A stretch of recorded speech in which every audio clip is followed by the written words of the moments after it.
Oh, that's good. It's getting better. It's just they're still better. All right. Good morning, everybody. So today is Daf Kuf Memtes. There's tips. What's that? Omud Aleph? Yeah. We're actually in the last two words in Kuf Mem Chesam and Beis, but if you want, I'll just read it out loud. You don't have to turn there. Iboilu to the page. Right? A question was raised.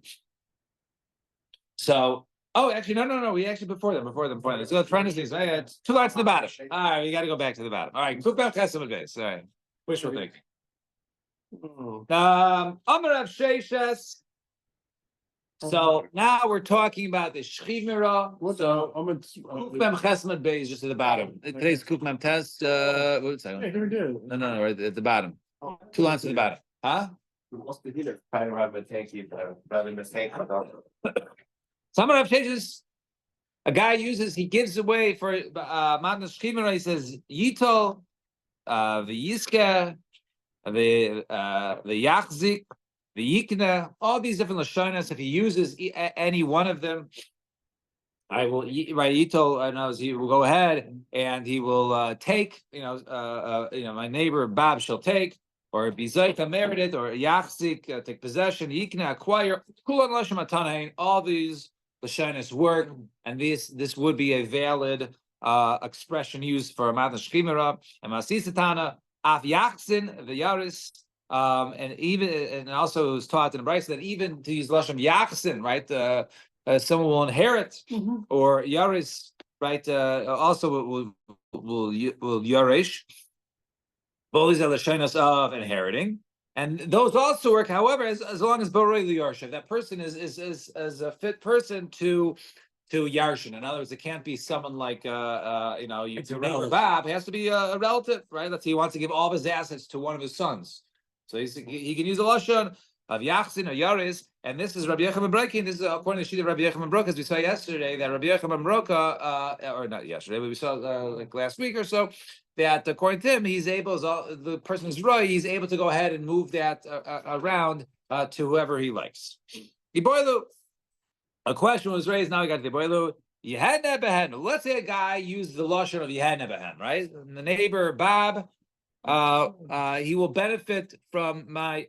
Let him benefit from my estate. So mahu dinavi kulu is it dinavi kulu matana kamar? Is he saying that all of it he should benefit because it's all his? And in other words, he's saying matana. I do ma.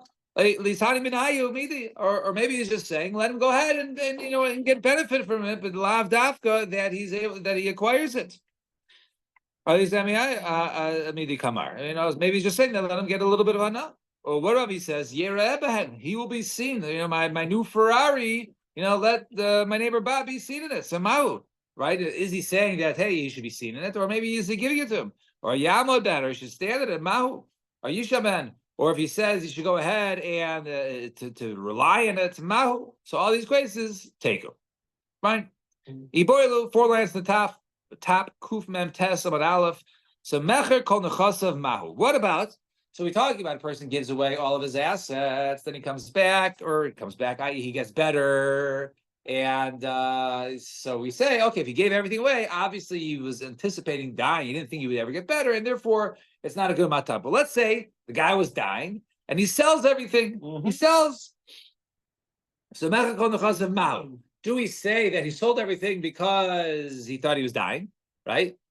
Or do we say that he wanted to sell it? If he gets better, he can't go back. He sold it. He got money. That's a transaction. But sometimes the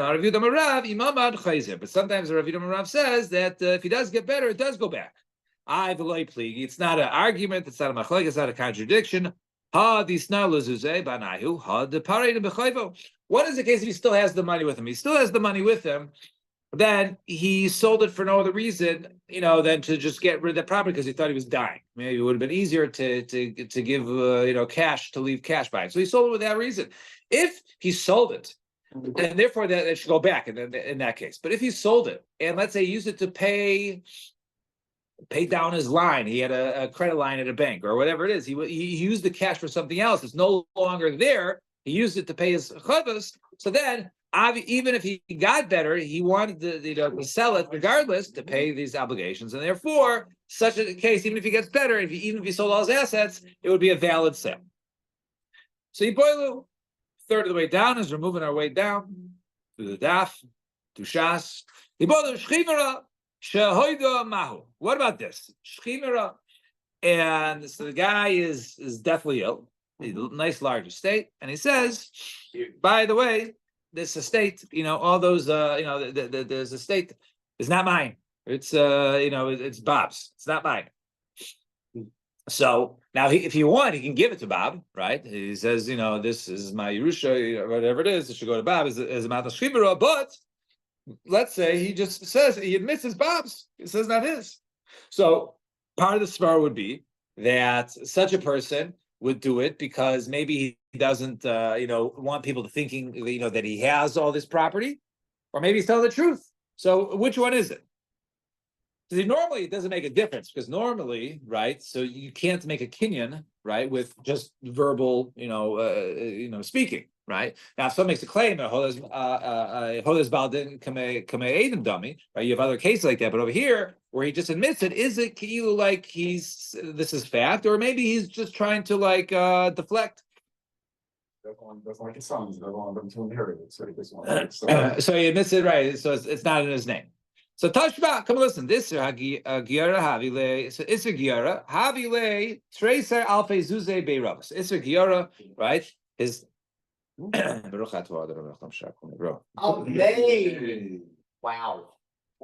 Isser Giara, he was a ger, right? Hence the name. Isser, he was a ger, and he had some cash. He sold out his Bitcoin. He had Tracer Alfe Zuze. He had 12,000 zuz. They Rava, that Rava was holding for him. And Rav Mari Bere, right, he had a son. So when he converted, his wife was pregnant. Right? So he converted, I guess, the same time as his wife, and his wife, let's say, was his wife was pregnant at the time. And he was and then converted. So in other words, when he was what was his name? When Rav Mari was conceived, right? The mother was still a guy, right? And only when he was born as a Jew. But such a case is not considered to be the offspring, right, of the father. In other words, the father was not, right, he wasn't, Jewish at the time. So therefore, right? And therefore, so he would not go, he was not set to inherit his father because he wasn't conceived, right? The kedusha. So let's see. So and he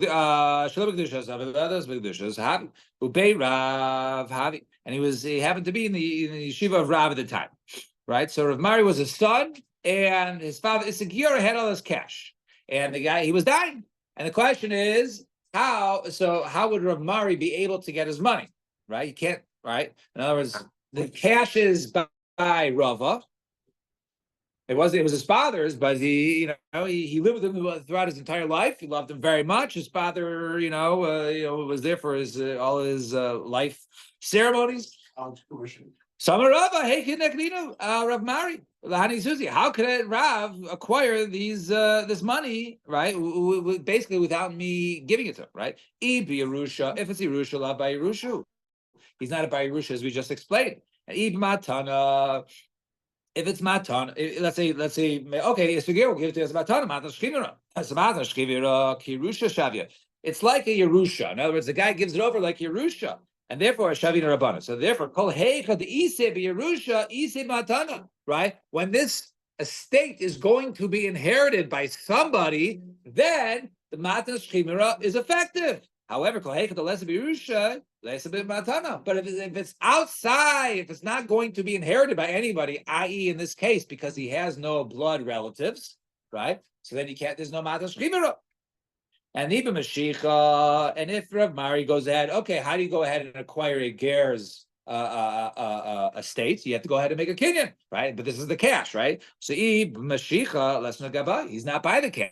right? He's in the yeshiva of Rav, and the money was by Rava. And he bechalipin. So let's say he wants to do kinyan chalipin. Right? The Gemara learns out, and I think Maseches Kedushin, right? That by chalipin, it has to work with another object. It cannot work to acquire money. Actually, I think it's about Matzia, right? So it can't be used to acquire money. So some going over there from the Psukim, it can't be used for that.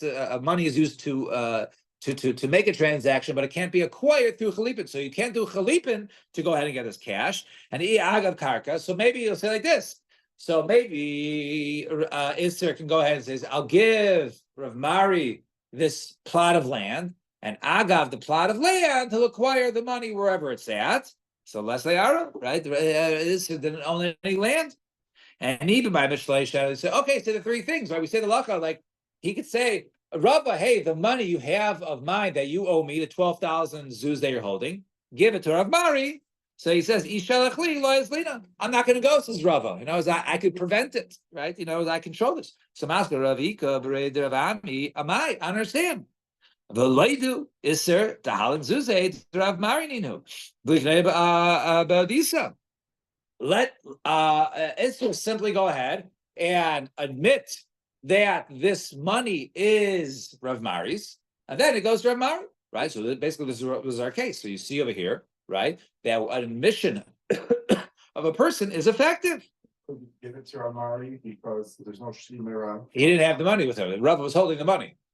Just verbally, you couldn't just say that money goes. Because Madal Shimmer would have worked there because the money was not set by Yerusha, right?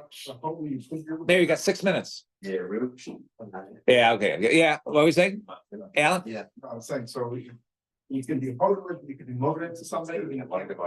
You can't give it to him, but if you admit it's his, then it's his, right? Now, if by giving it to somebody, I'm saying it's mine right now, and I'm giving it over to somebody else. By admitting it, saying it's not even mine, right? That was a shtickle outside the truth, right?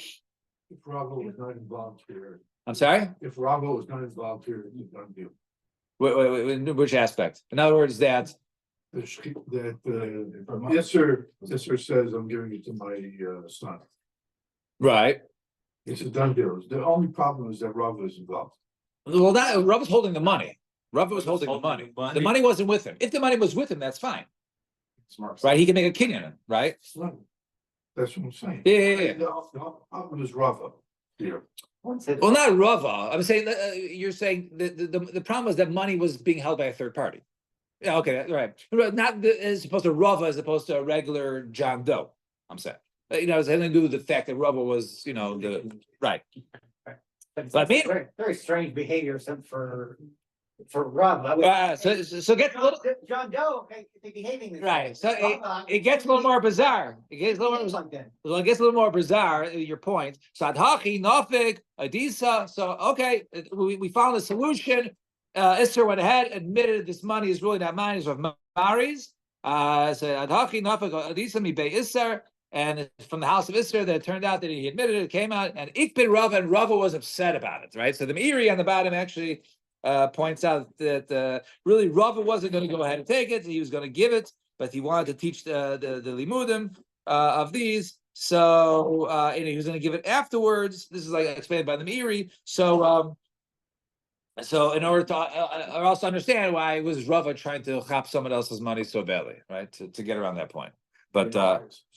He's gonna give it to him, but The reason Rob was holding to begin with is just. he's holding it. Rava was very trusted with the money. Yeah. No, not at all. Not at all. So if there's no, let's assume there was no son and Isser died, we want to get to keep it, or it becomes Hefker? Well, it comes Hefker. He's in possession of it. He makes a kinyan, right? Yeah. You would probably have to make some sort of kinyan. Let's say it was just lying. Right. I don't think you're right. Some sort of kinyan on it, but yeah.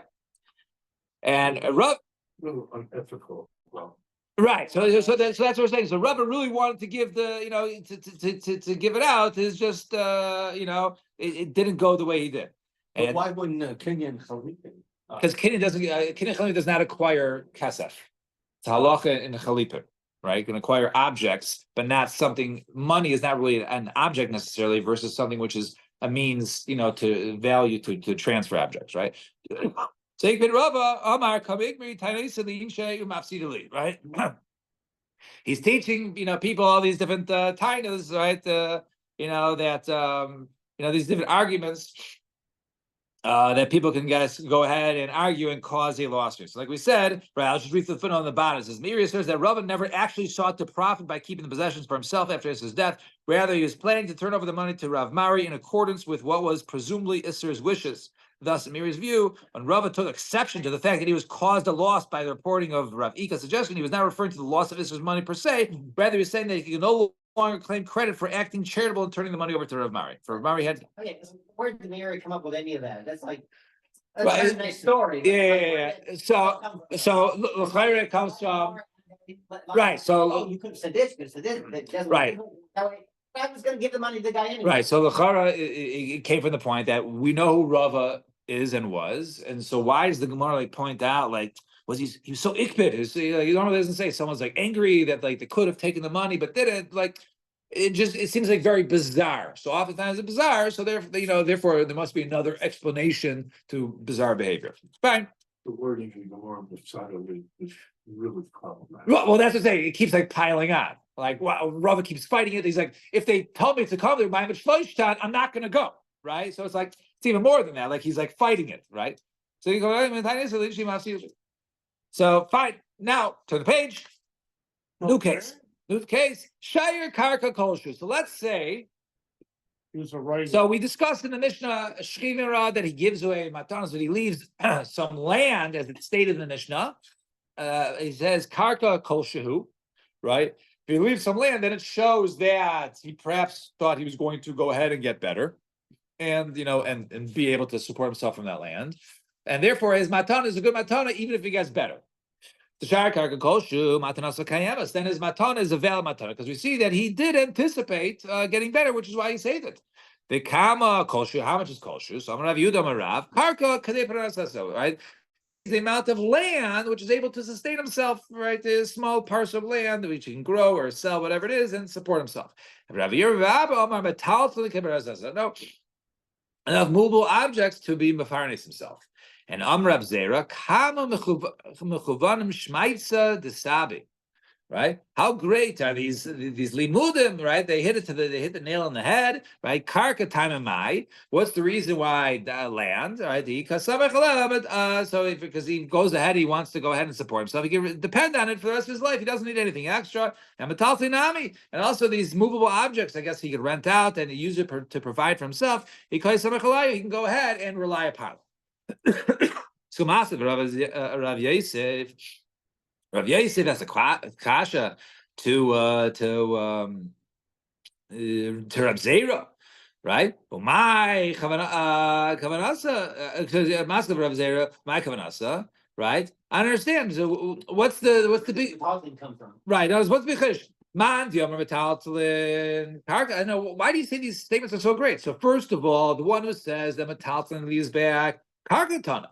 Karka tanan. It said in the Mishnah. It says the word karka, land. It doesn't say movable objects. It doesn't say your car to rent out. It says your land. And the one now you're giving a limit. It has to be enough to sustain himself. Has to at least be able to provide for his monthly needs or his daily or weekly needs. Kolshu tonight also says kolshu. So actually, you're 0 for 2, right? Both of them seem to be wrong. So Amar le Abaye v'kohecha the tani karka. Karka dafka. Anytime it says karka is dafka, right? Oh, not so fast there. Just because it says karka, it might mean other things. But tonight we learn in the Mishnah. Hakai said called nechasav liavdo. One who writes all his nechasim to his eved. Yatsa ben chayrin. He goes free. Why? Because part of his nechasim is his eved.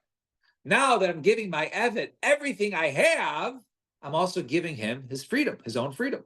Right? So therefore, one writes kol nechasav liavdo. Yatsa ben chayrim. So, but let's say I write in it, you have all my nechasim, shire karka kolshu, except for a small amount of karka, and it doesn't specify which karka. Lo yatsa ben chayrim, does not go free. Why is that? Because maybe what's the small parcel of karka? The eved. Maybe he's referring to the eved as his karka, and therefore I'm giving you everything except for your freedom. So therefore, it says the Tanakama, he doesn't go free. And so, but you see over here, right? Karka, according to the Tanakama, right? Except for Karka, and Karka is referring to Eved. So Karka doesn't always mean, right? But is an evidence ever considered a taltina? That was always. So let's see, it's going to be even more proof. And Rav Shimon Omer, Li'elam hu ben chayrin ad sheyamar kol nichse, right? Until he says kol nichse nesunin leplani. All my nechasim given to Plani, avdi chutz mi echad mi ribo shebehen. Except for 1/10,000th. In other words, that really even karka he could be in other words, karka he can't be considered. Karka he can't be considered. If I say everything except for karka, he's not karka. But if I say everything of my nechasim except for one minute amount, so maybe the Eved is the one minute amount, and therefore the Eved doesn't get his freedom, right? But and then v'amar, top of the page, v'amar Rav Dini bar Yosef, amar Rav Elazar, asu metaltalin shir eitzel Eved. Metaltalin is considered to be a shir eitzel Eved. In other words, if a guy says, I'm to his Eved, I'm giving you everything except for a little bit of metaltalin, then that is considered to be something that that could in fact metaltalin be the Eved, right? So you see Eved, right, could also be the metaltalin. So Eved could be karka, Eved could be metaltalin. But also metaltalin shir eitzak ksuva. But when it comes to ksuva, right, it says over there the guy gives away all his assets in front of his wife, it doesn't work. But let's say he leaves some land, right, and she's there and she approves it. So then he gives it to the kids. So then if she doesn't say anything, so she approves it. And let's say he gives everything except for metaltalin. So that doesn't work. As metaltalin, that's not like that when it comes to it's common. So you see over here clearly that karka doesn't literally always mean karka. In our case, it could be metaltalin, right? So just like over there, it could be metaltalin. So it's over here. So I said no. Over there, it didn't have to say karka at all. The idea of Tana, but over there in the ratio of that Mishnah over there in Maseches Peya, it says over there, if you keep on there, karka kolshu, it says the word karka kolshu, any amount of karka, chayav is a pay, is obligated to pay, will be kurim, and to bring bikurim, lift of a land prusbo, and to write a prusbo. Those are all karka halachas. So you can acquire with this land and movable objects. Through a kesef shar chazaka.